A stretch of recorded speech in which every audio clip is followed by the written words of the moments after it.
Imagine this. Someone throws words at you, sharp, unfair, meant to cut deep, and your instinct, defend, explain, prove. But let me ask you something. What if your silence was stronger than your defense? What if your calm was the answer they could never argue against? Because when you stop defending yourself, you stop giving them power over you. Listen carefully. Defensiveness is often confusion disguised as strength. But clarity? Clarity doesn't need to shout. A lion doesn't roar to prove it's a lion. It just is. And the more you rush to explain yourself, the more you hand your worth over to someone who never had the authority to define it in the first place. Here's the truth. People's opinions are cheap. Your peace is priceless. And when you learn to detach from the need to be understood, you unlock a freedom most people never taste. Because it's not your job to convince anyone of who you are. It's your job to be who you are. A strong boundary doesn't need to argue, it simply holds. Like a mountain, it doesn't explain to the storm why it stands, it just stands. And here's the power in that. Silence is not the absence of strength. Silence is strength. It's restraint. It's wisdom. It's saying, you can throw words at me, but you cannot move me. And isn't that the highest form of confidence? To be unmoved. To be untouchable by accusations, misunderstandings, or false stories. Because when you defend yourself, you're playing their game. But when you stay calm, you force them to play yours. Detachment doesn't mean you don't care. It means you care enough about your purpose not to waste it on noise. You're not rejecting people. You're rejecting the hooks they use to pull you into chaos. That's the power of calm boundaries. They protect your mission. They guard your spirit. Some of you need to hear this. You don't need to defend the truth. The truth will stand when the lead. Calm boundaries are louder than explanations. When someone presses against you, demanding answers, trying to pull you into their storm, the natural impulse is to over-explain, lay out your reasons, your history, your logic, your heart. But the more words you pour out, the more you hand over control. Explanations often invite argument. They give the other person fuel to twist, debate, and push further. Boundaries, though, clear, calm, steady boundaries, close the door without raising your voice. They send a message stronger than any explanation ever could. This is where I stand, and I will not move. When your boundary is rooted in peace, it disarms chaos. You don't need to justify why you protect your time, your energy, or your spirit. You simply decide what is allowed and what is not, and that decision speaks volumes without a single paragraph of defense. The power of calm boundaries is that they're undeniable. They don't invite negotiation. They don't provoke more drama. They simply exist. And in their existence, they declare your worth. An explanation seeks approval. A boundary claims authority. One is fragile, hoping to be accepted. The other is firm, knowing acceptance isn't required. And when you choose the boundary, you show not only others, but also yourself that your peace is non-negotiable. The truth is, people may not like your boundaries. They may resist them, accuse you, or even label you cold, but that's the beauty of it. Their reaction reveals their intent, while your calm reveals your strength. You don't need to argue, you don't need to prove, you don't need to bend, because the quiet presence of a firm boundary speaks louder than the loudest defense. It tells the world, I know my value, and I will not trade it for approval. A strong tree doesn't argue with the wind, it simply stands. The wind can rage, howl, and beat against its branches, but the tree does not waste its energy shouting back. It bends when it must, it sways when the pressure rises, but its roots remain planted deep. That's the picture of true strength, not in reacting to every storm, but in standing unmoved through them. People will come into your life like wind, some gentle, some violent. They'll test you, provoke you, push against your spirit. And if you spend your life trying to argue with every gust, you'll exhaust yourself and lose sight of who you are. The tree teaches us this: let the wind be wind. Let people say what they will. You don't have to fight every current. Your job is not to stop the storm, it's to stay rooted while it passes. And roots are everything. The deeper your identity, the stronger your foundation, the less you are moved by surface-level chaos. The wind may strip leaves, it may break branches, but it cannot uproot what is planted with intention. That is why silence, stillness, and detachment are so powerful. They're not weakness, they're roots. The tree doesn't defend itself against the storm by proving how strong it is. Its strength is proven by endurance, by the fact that after the storm has passed, it still stands. And that's the secret most people miss. You don't win by reacting.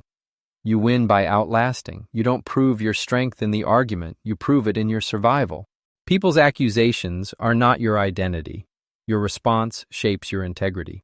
Anyone can say anything about you, your motives, your choices, your character. Words are cheap, and the world is full of voices eager to project their fears, wounds, and assumptions onto you. But what someone accuses you of does not make it true. Their judgment is a mirror of them, not a reflection of you. The danger is not in their accusation. The danger is in how you respond. If you lash out, if you scramble to defend yourself, if you let their words dictate your peace, you give away your power. But when you respond with calm, with restraint, with dignity, you reveal the truth about who you are without saying a word. Integrity isn't measured by what others say about you. It's measured by how you carry yourself when others misjudge you. Accusations are inevitable. Misunderstandings are guaranteed. But identity is unshakable when it's built on truth.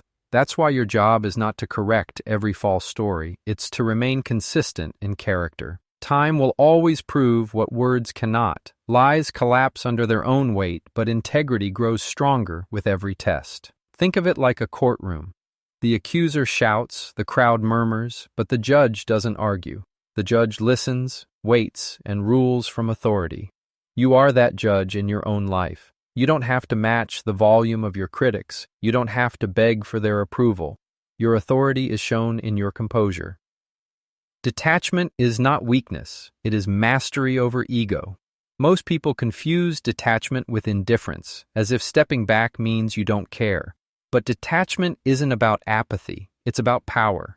It's choosing not to let every word, every look, every action from others dictate your emotional state. It's the discipline of refusing to hand over your inner world to the chaos of someone else's. That's not ness, that's control. The ego always wants to be defended. It wants to win the argument, to be right, to be seen, to be validated. And when you feed that ego, you become reactive. Every insult becomes a hook, every misunderstanding becomes a battle, every disagreement becomes a war. But when you practice detachment, you step outside of that game. You say, my worth is not up for debate, my peace is not negotiable, my purpose does not depend on your opinion. True detachment requires strength because it demands silence where ego wants to shout. It requires patience where pride wants to rush. It demands vision, seeing the bigger picture and realizing not every fire needs your water, not every voice deserves your reply. That kind of restraint is not cowardice, it's courage. When you can walk away from conflict without needing the last word, when you can remain calm while being misunderstood, when you can release the need to be seen as right, you are not weak, you are free.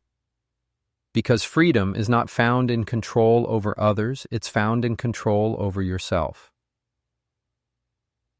Detachment is the quiet mastery of knowing who you are so deeply that you no longer fight for approval. You don't withdraw because you're powerless. You step back because you are powerful enough not to be moved. Silence protects your energy, while defensiveness drains it.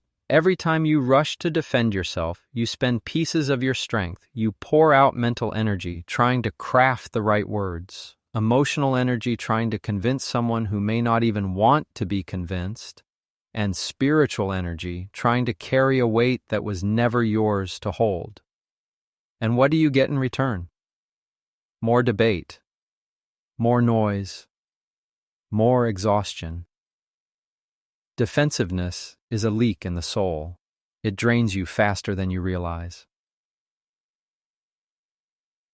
But silence, chosen silence is a shield. It preserves what matters most: your clarity, your focus, your peace. It says, I don't owe every voice my explanation. I don't owe every critic my time. I don't owe every argument my attention. And in that choice, you conserve your energy for the things that truly move your life forward. Think about it. Every great leader, every person of wisdom, every soul who carried influence learned the art of silence.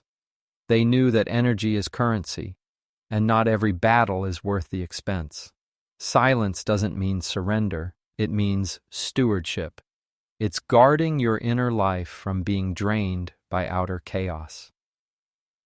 When you choose silence, you remind yourself that your power doesn't come from proving, but from presence.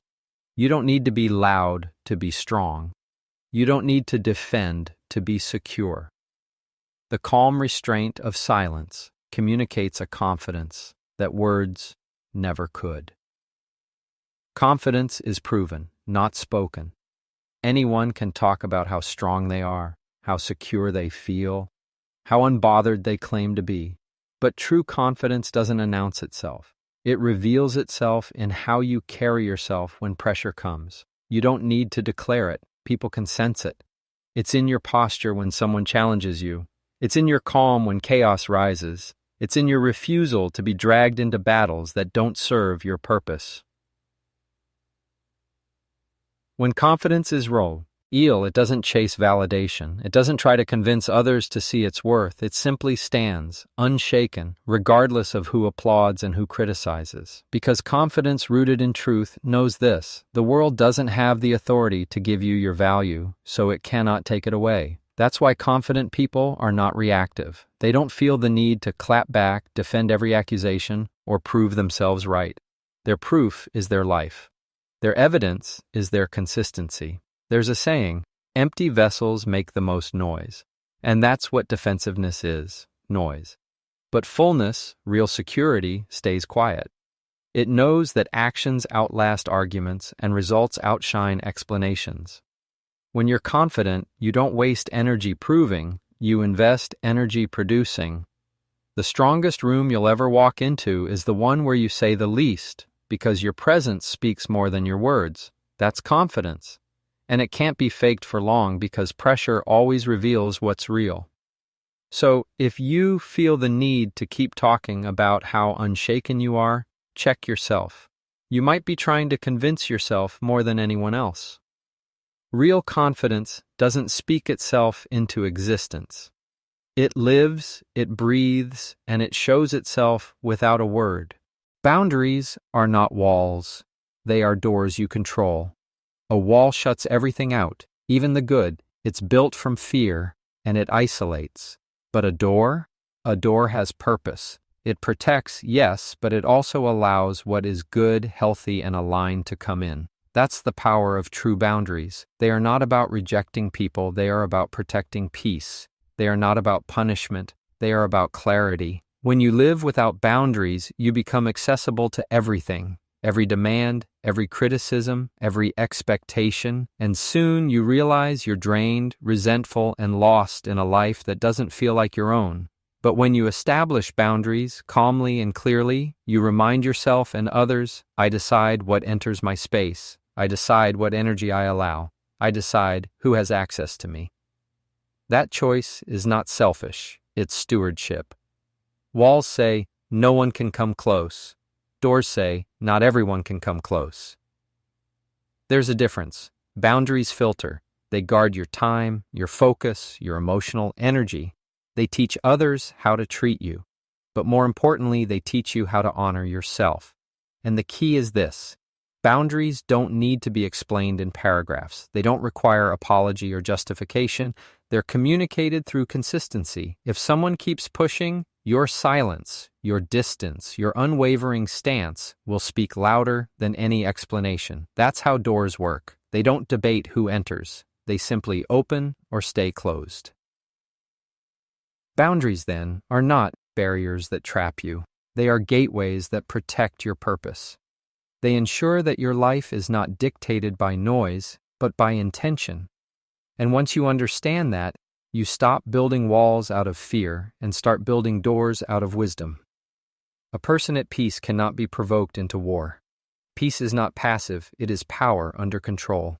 When your spirit is anchored, and your mind is clear, when your heart is steady, nothing external can force you into battles you didn't choose. People can throw insults, stir rumors, press every button they think you have, but if you are truly at peace, their chaos finds no grip.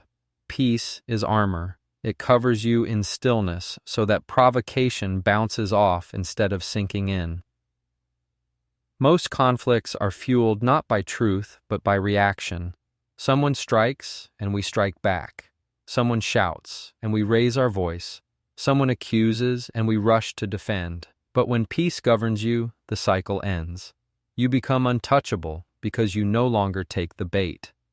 And that's what confuses people most. They can't figure out how to fight someone who refuses to fight back. It's not weakness to walk away. It's not cowardice to stay silent. It is strength in its highest form. It is saying, I will not let you decide my posture. I will not let you pull me into a storm I never chose. That's the strength of peace. It doesn't just calm you, it protects you from being controlled by others. And here's the truth. Peace is not given, it's cultivated. It's built by choosing stillness in moments when ego wants to roar. It's strengthened by restraint when pride wants revenge.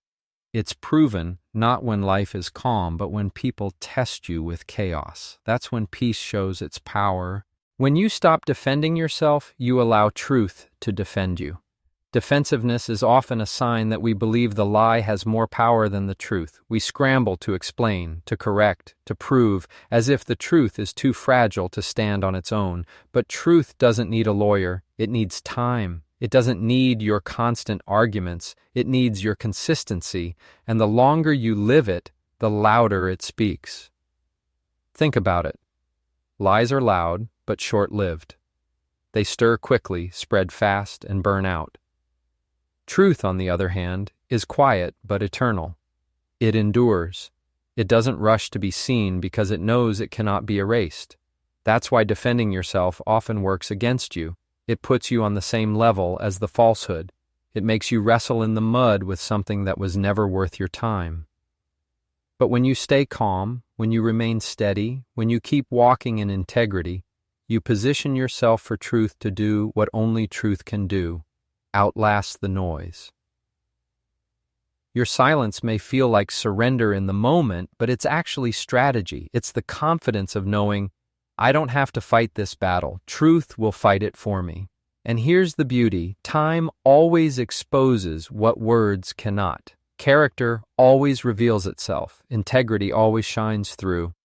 When you stop defending, you start trusting. You trust yourself, you trust your path, and you trust that truth has a way of making itself known. And that trust brings peace. Because the moment you release the need to fight every accusation, you discover the freedom of letting truth be your defender. And that is a far greater shield than any words you could ever speak. At the end of the day, strength is not found in how loudly you argue, but in how deeply you stand. You don't need to defend yourself to anyone who was never meant to define you. Your silence, your calm, your steady boundaries, they are not weakened. Yes, they are proof that you are untouchable. Let your life, not your words, be the evidence. Let your consistency, not your explanations, be the answer. The storms will come, the accusations will rise, the misunderstandings will echo, but remember this. You are not here to win arguments. You are here to walk in purpose, and purpose doesn't waste time in the mud. It keeps building, keeps producing, keeps shining. So when the world tests you, choose stillness. When people push you, choose calm. When lies surround you, choose truth. Because the most powerful response you will ever give is not defense. It is the quiet strength of a life that cannot be shaken.